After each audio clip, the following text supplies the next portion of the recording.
Olá, pessoal. Vamos tratar hoje um pouco sobre as questões que o Tinbergen trouxe como colaboração para o estudo do comportamento.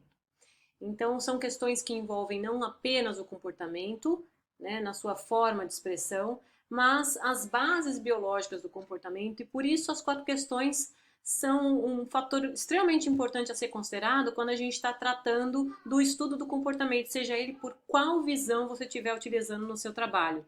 E é bom entender que essas quatro questões propostas, elas não são excludentes, elas colaboram para um maior entendimento, um entendimento mais abrangente do comportamento em si. Então, muitas vezes, quando a gente estuda um comportamento, a gente foca numa determinada questão, mas para melhor explicar esse comportamento, a gente tem que lançar mão de outras visões do comportamento que tragam colaborações para o entendimento daquela uma que a gente está vendo. Vamos entender melhor do que eu estou falando. Então, vou começar aqui contando para vocês um pouco da história do Nicolas Timberlake. Ele é holandês, nascido na Holanda. Ele é biólogo, né, formado em biologia, ciências biológicas, ou ciências naturais na época dele, e se especializou no estudo das aves. Então, ele era ornitólogo, né? Ele estudou na Holanda e depois acabou como professor na Universidade de Leiden. Foi lá que ele terminou o doutorado e se manteve por um longo período, inclusive durante a Segunda Guerra. Durante a Segunda Guerra, ele interrompeu os estudos quando a Holanda foi invadida. Ele interrompeu os estudos, ficou afastado da universidade por um longo período, foi prisioneiro de guerra e acabou fugindo para a Inglaterra no final, onde ele arrumou um emprego como professor também na Universidade de Oxford, que foi onde ele conheceu vários colaboradores, dentre eles os principais professores envolvidos no prêmio Nobel que eles conquistaram, né, em conjunto com o estudo do comportamento, que eu já vou falar também para vocês.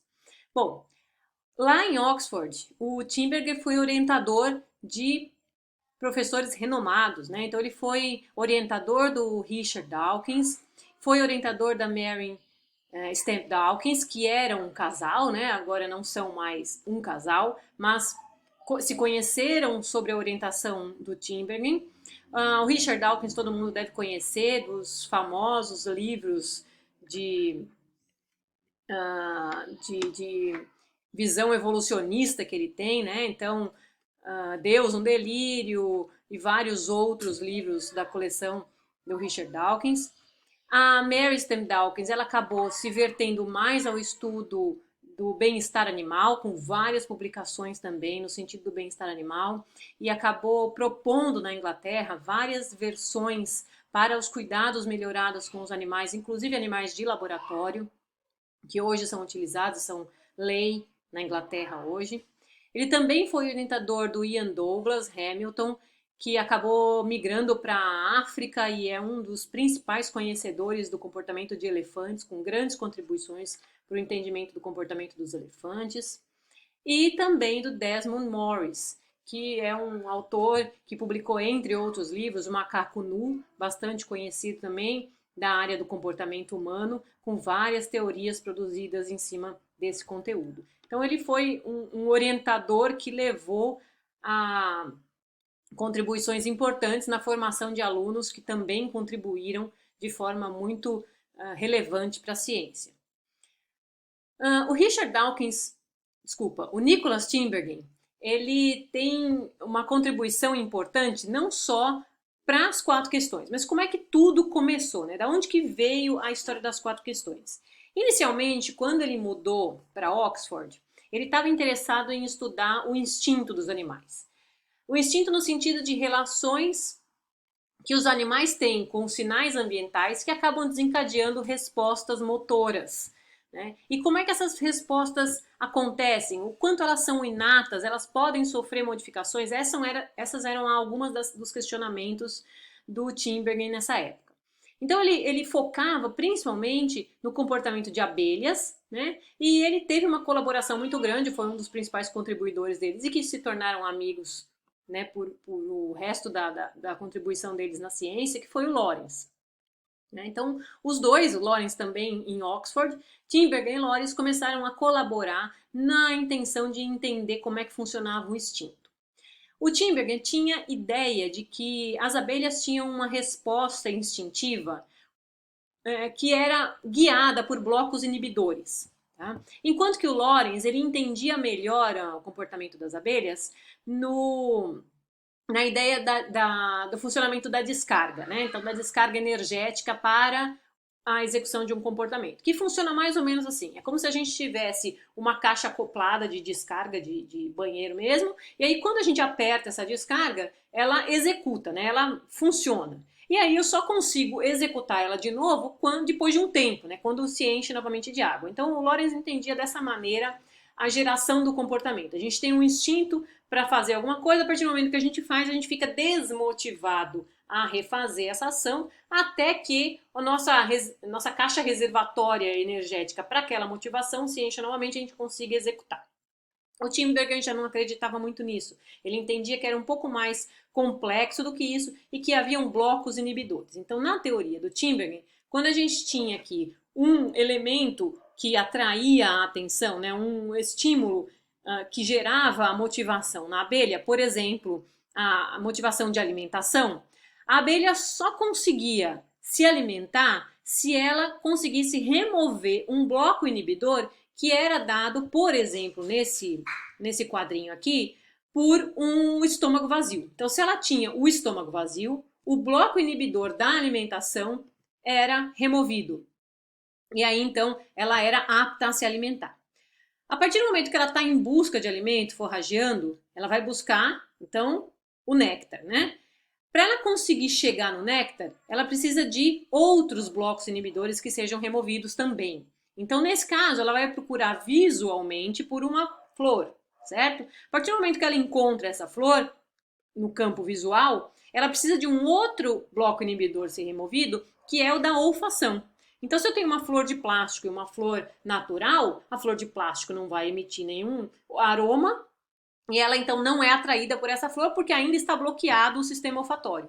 A partir do momento que eu tenho os aromas que atraiam a abelha, ela vai então se dirigir para aquela flor. A partir do momento que ela chega naquela flor, ela precisa do estímulo tátil para a remoção do último bloco e ela poder colocar a probóscide na flor e conseguir sugar esse néctar. Ok? Então isso tudo tem que acontecer para que a gente consiga responder a todas as ideias aí. E aí foi um pouco mais para frente que os dois, né, tanto Lorenz quanto Tinbergen, continuaram nessa história do instinto, buscando entender o comportamento, que o Tinbergen foi assistir uma palestra. Ele já estudava as causas de Aristóteles, né, então ele já era um estudioso de Aristóteles antigo, ele já estudava as ideias que Aristóteles propunha na área da metafísica, e nos estudos de metafísica, né, uma das principais contribuições de Aristóteles foi, no sentido da proposição da metafísica, incluía 4 causas das coisas. Então, as causas que Aristóteles propunha eram a causa formal, a causa material, a causa eficiente, ou a causa da eficácia, e a causa final. O que é cada causa dessa? A causa formal é a forma da coisa, o que define aquele objeto. Então eu trouxe aqui uma ideia de mesa para vocês verem, né? E o que define que isso aqui é uma mesa? E nem toda mesa é desse jeito. Então tem algumas características que quando a gente olha uma mesa, a gente vê, isso aqui é uma mesa. Né? Quais são essas características? Os pés, o tampo, né? O formato ali, a altura, né? Não pode ser muito baixa, também não pode ser muito alta. Então isso tudo caracteriza uma mesa. Essa é a causa formal da mesa. A causa material é aquela do que a coisa é feita, né? Do que consiste aquele objeto. Então, madeira, metal, pedra, do que é feita aquela mesa, ok? A causa da eficácia ou a causa eficiente é a origem da coisa, o que ou quem tornou possível a existência daquele objeto. Então, nesse caso aqui, seria um marceneiro que tenha desenvolvido essa mesa, né? E no caso da causa final, qual é a razão para aquilo ali existir, qual é a finalidade do objeto. Então ele já estudava essas respostas, né, de causa material, formal, eficácia e final. E aí ele foi assistir uma palestra, né, do Julian Huxley sobre popularização da ciência, e o Huxley falava na palestra dele sobre as causas, quais causas e como se desenvolve, para que serve a popularização da ciência. Então ele usava vários exemplos de biologia, de funções encontradas no reino animal que explicavam determinados elementos ou comportamentos ou formas de resposta do mundo animal, e buscava a resposta nessas 3 perguntas. Quando Tinbergen se deparou com essa apresentação do Huxley e juntou na cabeça dele a ideia das 4 questões do Aristóteles, tudo se encaixou, né? Como se fosse um quebra-cabeça que ele encontrou a peça ali. E aí ele saiu dessa palestra já com a ideia das 4 questões para o estudo do comportamento, ok? Então foi a partir daí que ele começou a elaborar os textos dele de 4 questões do comportamento, focando na ideia de Aristóteles. E aí, mais ou menos em 1963, ele teve a finalização do seu artigo e conseguiu publicar, em 63 mesmo, o trabalho chamado On Aims and Methods of Ethology, numa revista ainda pouco conhecida na época, mas que acabou se popularizando depois devido à busca intensa por essa publicação dele. Né? Então, ele trouxe nesse artigo, e quem tiver interesse na buscar pelo conhecimento, eu deixo disponível, as 4 perguntas, né, os 4 porquês do comportamento. Então, ele traz aqui as 4 ideias de mecanismo, ontogênese, função e filogenia do comportamento. E ele diz aqui nesse artigo que para a gente conseguir ter uma visão plena do comportamento, que a gente conseguir ver o comportamento como um todo, entender todos os aspectos que levaram à presença daquele comportamento, a gente precisa das 4 explicações. A gente precisa entender o mecanismo, como é que o comportamento se desencadeia. A gente precisa entender a ontogênese, como que ele se desenvolve, em que momento da vida do indivíduo ele está presente, em que momento ele não está presente. A função, ou seja, o valor adaptativo. Então, agora, numa visão um pouco mais evolucionista, né, como que esse comportamento traz benefícios, traz valor adaptativo e agrega àquela espécie. E a filogênese, ou seja, a evolução. Quando na árvore filogenética daquele organismo, os comportamentos relacionados àquele ou aquele específico comportamento foco do estudo se manifesta. Muito bem, então, a partir da publicação do artigo do Tinbergen, os pesquisadores começaram a prestar um pouco mais de atenção nas respostas comportamentais, e aí a gente tem hoje, né, a divisão das respostas dos porquês em 2 níveis, o nível populacional e o nível individual. Então a gente chama de causas próximas e causas últimas do comportamento. O que seriam as causas próximas ou imediatas? São as causas do comportamento que a gente consegue estudar no indivíduo, durante a vida do indivíduo. Ou seja, os mecanismos que levam à produção daquele comportamento, à expressão daquele comportamento. Então, quais mecanismos fisiológicos, o que está por trás na vida do organismo para a execução daquele comportamento. E a ontogenia, ou seja, como durante a vida do indivíduo aquele comportamento se apresenta. Né? Quais os efeitos do desenvolvimento para aquele comportamento se apresentar.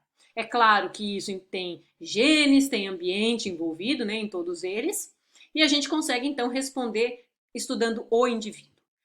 Mas também eu preciso ter a visão populacional, que responde às questões últimas ou finais, ou seja, qual é o valor adaptativo e quando na filogenia da espécie aquele comportamento apareceu, eu não vou conseguir estudar no indivíduo, mas sim na espécie, numa população. Eu preciso ter ambiente ancestral, eu preciso ter mais aspectos evolutivos do que a vida do indivíduo ali que é apresentada.